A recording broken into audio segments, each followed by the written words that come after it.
लोकसभा चुनाव को लेकर धर्मेंद्र सिंह राठौड़ लगातार मोर्चा संभाले हुए हैं कांग्रेस का, और लोकसभा चुनाव को लेकर पूरे राजस्थान में ही प्रचार और जनसंपर्क में जुटे हुए हैं। अभी जालोर पहुंचे हुए हैं। जालोर में भी पिछले कई दिनों से जनसंपर्क कर रहे हैं। मेरे साथ खास बातचीत के लिए मौजूद हैं राठौड़ साहब। किस तरीके से इस बार कांग्रेस को समर्थन मिल रहा है लोकसभा चुनाव को लेकर? कैसा प्रचार चल रहा है?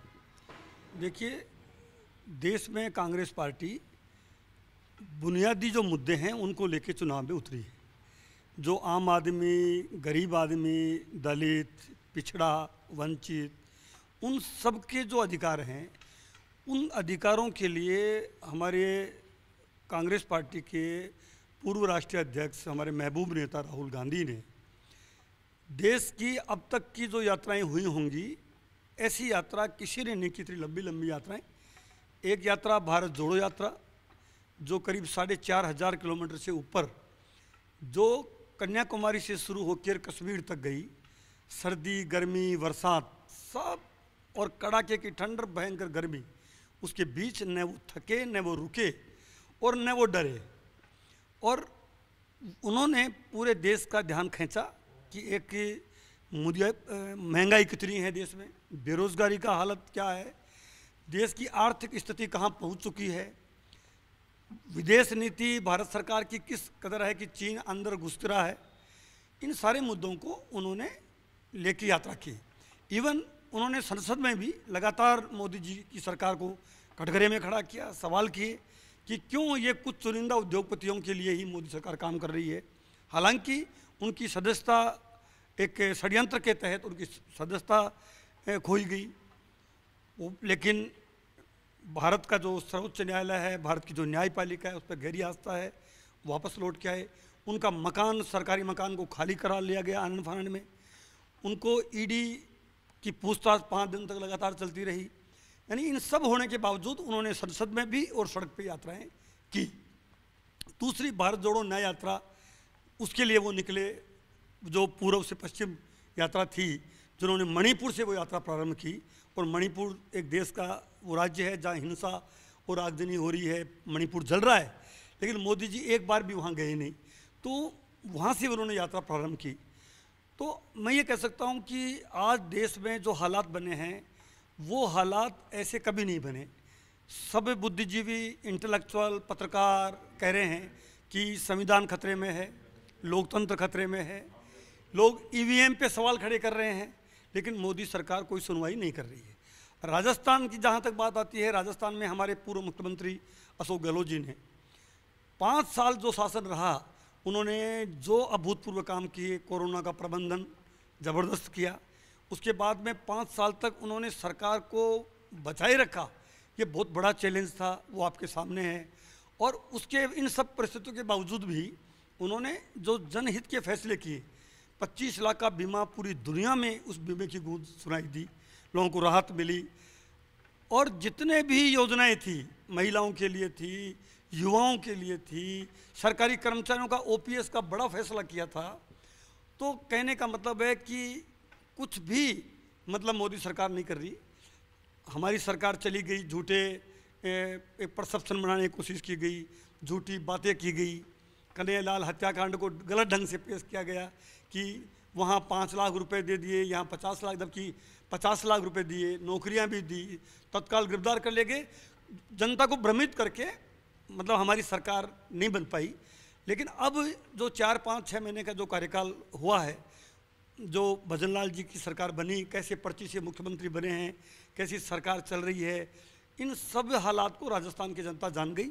और अब अशोक गहलोत जी की योजनाओं की याद आने लगी है। अशोक गहलोत जी की छवि, अशोक गहलोत जी का काम जनता को भाने लगा है।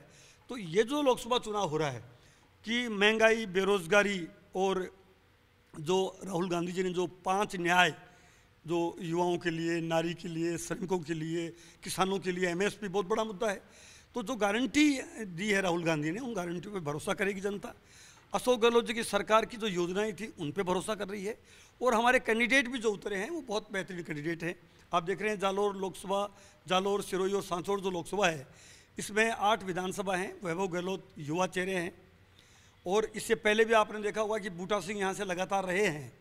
तो एक उस कद का कोई आदमी, पूर्व मुख्यमंत्री का बेटा चुनाव लड़ने आए हैं, और आपने देखा नामांकन रैली के दिन खुद मुख्यमंत्री जी ने कहा कि मैं और मेरी धर्मपत्नी यहाँ आए हैं, जालोर की जनता को हमने वैभव को सपोर्ट किया है।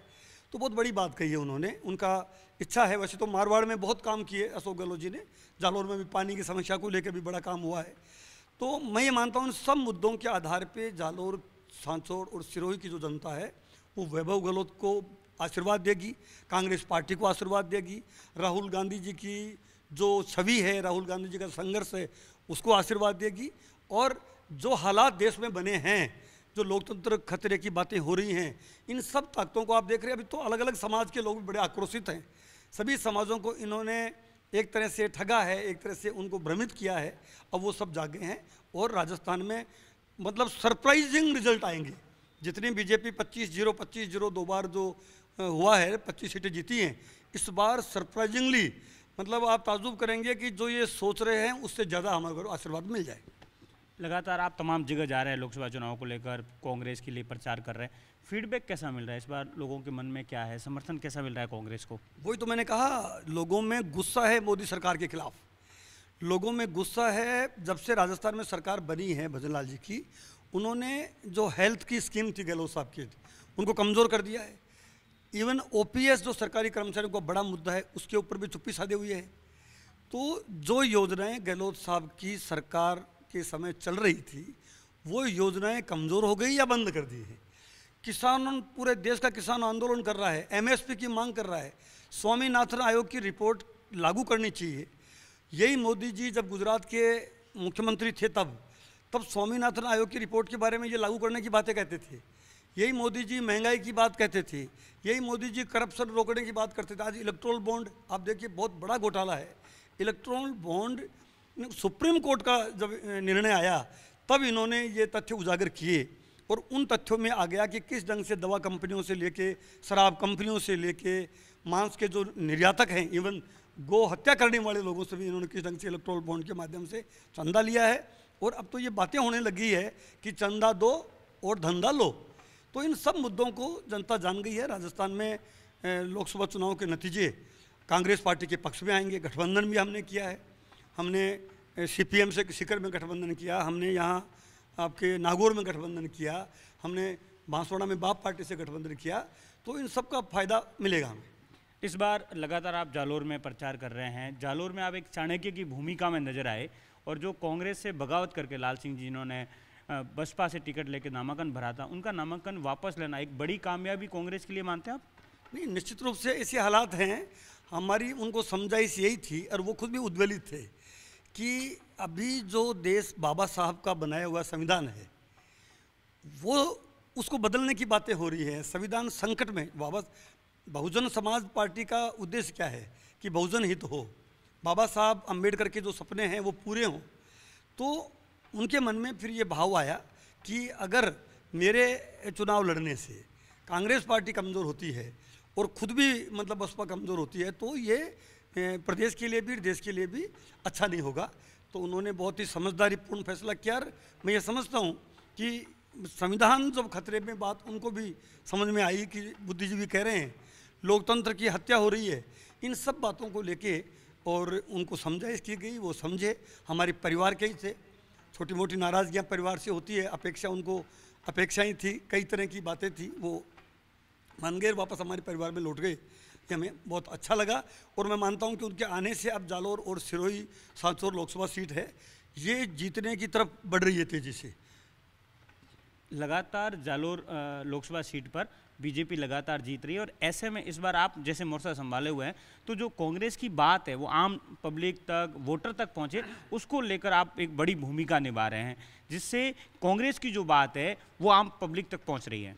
देखिए, मुझे पार्टी हाईकमांड ने इलेक्शन कैंपेन कमेटी का मेंबर भी मुझे बनाया है। मैं अलवर का, मैं एआईसीसी की तरफ से कोऑर्डिनेटर भी हूँ। मैं अजमेर भी कैंपेन करके आया हूँ, जयपुर भी, जालोर सिरोही भी। तो जो चारों तरफ की जो आवाज़ आ रही है ना कि हमारे जो गारंटी कार्ड हैं ये वितरण होना शुरू हो गया है। कांग्रेस का कार्यकर्ता बूथ लेवल का जो है वो घर घर में जाके गारंटी कार्ड बांट रहा है। गारंटी कार्ड का काउंटर स्लिप भी वो ले रहा है ताकि हमें मालूम पड़े कि लोगों का फीडबैक क्या है। तो ये अभूतपूर्व फैसला हुआ और गारंटी कार्ड का मतलब है कि जो कांग्रेस पार्टी का घोषणा पत्र है, वो गारंटी कार्ड है। राहुल गांधी जी की बात पे लोग यकीन करते हैं। मोदी जी की गारंटी का तो जुमला हो गया है, लेकिन राहुल जी, चूँकि हमारी सरकारें जहाँ जहाँ भी थी, राजस्थान में जो हमने कहा वो हमने राजस्थान में किया। अभी तेलंगाना में हमारी सरकार बनी, जो वहाँ गारंटियाँ ली वो वहाँ लागू हो गई है। कर्नाटक में जो हमने गारंटियाँ दी वो गारंटियाँ कर्नाटक की सरकार में लागू हो गई है। तो इन सब बातों पर राजस्थान की जनता, देश की जनता जान रही है कि राहुल गांधी जो कहेंगे वो करेंगे, कांग्रेस पार्टी जो कहती है वो करती है, अशोक गहलोत जी जो कहते हैं वो करते हैं, कांग्रेस पार्टी के नेता कार्यकर्ता जो कहते हैं वो करते हैं। इन सब बातों को लेके हम डोर टू डोर कैंपेन कर रहे हैं, हमारा वर्कर डोर टू डोर जा रहा है। और आप, मैंने कहा ना, आप देखेंगे जालोर सिरोही लोकसभा सीट तो हम पक्की जीतेंगे ही जीतेंगे। राजस्थान में 10, 12, 15 सीट पे जीत जाएं तो आप ताज्जुब मत करना, ऐसा फीडबैक हमें मिल रहा है। तो यह है कांग्रेस नेता धर्मेंद्र सिंह राठौड़, जिन्होंने साफ तौर पर कहा कि लोकसभा चुनाव में कांग्रेस को जबरदस्त लोगों का समर्थन मिल रहा है। लोणाराम, फर्स्ट इंडिया न्यूज़, जालोर।